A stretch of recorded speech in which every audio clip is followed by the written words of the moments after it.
किसान हर साल कड़ी धूप और बरसात में अपना खून पसीना एक करके फसल लगाता है ताकि उसकी अच्छी पैदावार हो और अपने परिवार का पेट भर खाना मिल सके, साथ ही बच्चों की शिक्षा और उनका भविष्य सुरक्षित कर सके। लेकिन हर साल इन भोले भाले किसानों को किसी न किसी बीज कंपनी द्वारा छला जाता है, जिससे दुकानदार और कंपनी माला माल हो रहे हैं और किसान बर्बाद हो रहे हैं। दुकानदार अपनी मोटी कमाई के लिए नई कंपनी के बीजों को किसानों को बहला फुसला कर अच्छे बीज बोलकर ऊंची दर पर बीज दे तो देता है, जिससे कि क्षेत्र के कई किसान बर्बाद हो रहे हैं।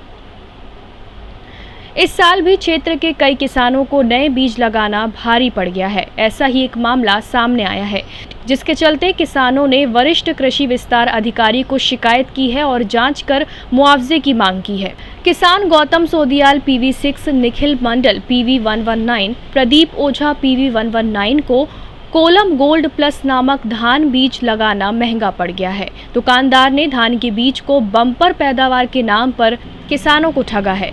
किसानों का कहना है कि दुकानदार से दूसरे बीज की मांग की गई थी, लेकिन दुकानदार ने कोलम गोल्ड प्लस को बम्पर पैदावार और बेहतर पैदावार न होने पर पैसे वापसी के वादे के साथ ही धान का बीज थमा दिया, जिसके बाद समय से संपूर्ण नियम के साथ धान का रोपण किया गया। समय पर पानी, खाद, कीटनाशक भी दिया गया, लेकिन ये बीज पूरी तरह से खराब निकला, जिसके चलते फसल पूरी तरह से बर्बाद हो चुकी है।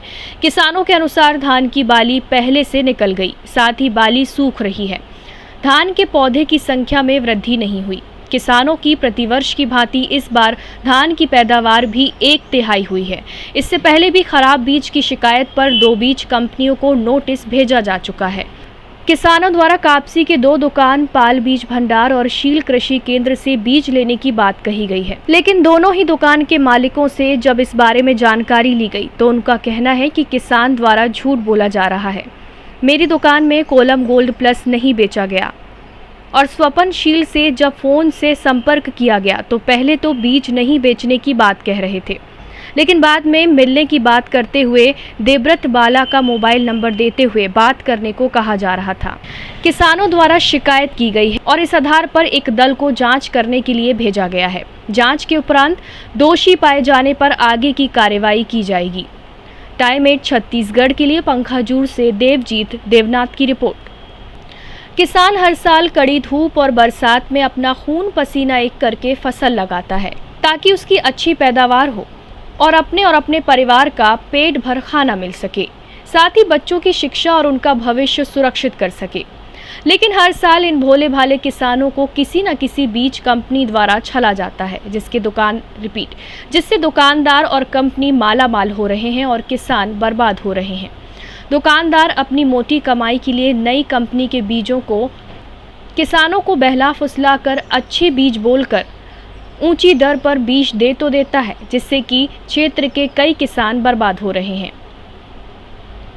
इस साल भी क्षेत्र के कई किसानों को नए बीज लगाना भारी पड़ गया है। ऐसा ही एक मामला सामने आया है, जिसके चलते किसानों ने वरिष्ठ कृषि विस्तार अधिकारी को शिकायत की है और जांच कर मुआवजे की मांग की है। किसान गौतम सोदियाल PV6, निखिल मंडल PV119, प्रदीप ओझा PV119 को कोलम गोल्ड प्लस नामक धान बीज लगाना महंगा पड़ गया है। दुकानदार ने धान के बीज को बम्पर पैदावार के नाम पर किसानों को ठगा है।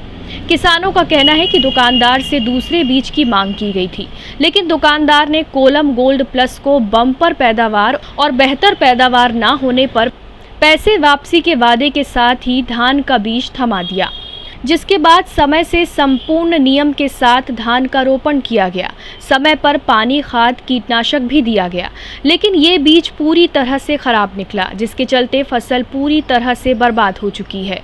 किसानों के अनुसार धान की बाली पहले से निकल गई, साथ ही बाली सूख रही है। धान के पौधे की संख्या में वृद्धि नहीं हुई। किसानों की प्रतिवर्ष की भांति इस बार धान की पैदावार भी 1/3 हुई है। इससे पहले भी खराब बीज की शिकायत पर 2 बीज कंपनियों को नोटिस भेजा जा चुका है। किसानों द्वारा कापसी के 2 दुकान, पाल बीज भंडार और शील कृषि केंद्र से बीज लेने की बात कही गई है, लेकिन दोनों ही दुकान के मालिकों से जब इस बारे में जानकारी ली गई तो उनका कहना है कि किसान द्वारा झूठ बोला जा रहा है। मेरी दुकान में कोलम गोल्ड प्लस नहीं बेचा गया और स्वपनशील से जब फोन से संपर्क किया गया तो पहले तो बीज नहीं बेचने की बात कह रहे थे, लेकिन बाद में मिलने की बात करते हुए देवव्रत बाला का मोबाइल नंबर देते हुए बात करने को कहा जा रहा था। किसानों द्वारा शिकायत की गई है और इस आधार पर एक दल को जांच करने के लिए भेजा गया है। जांच के उपरांत दोषी पाए जाने पर आगे की कार्रवाई की जाएगी। टाइम 8 छत्तीसगढ़ के लिए पंखाजूर से देवजीत देवनाथ की रिपोर्ट।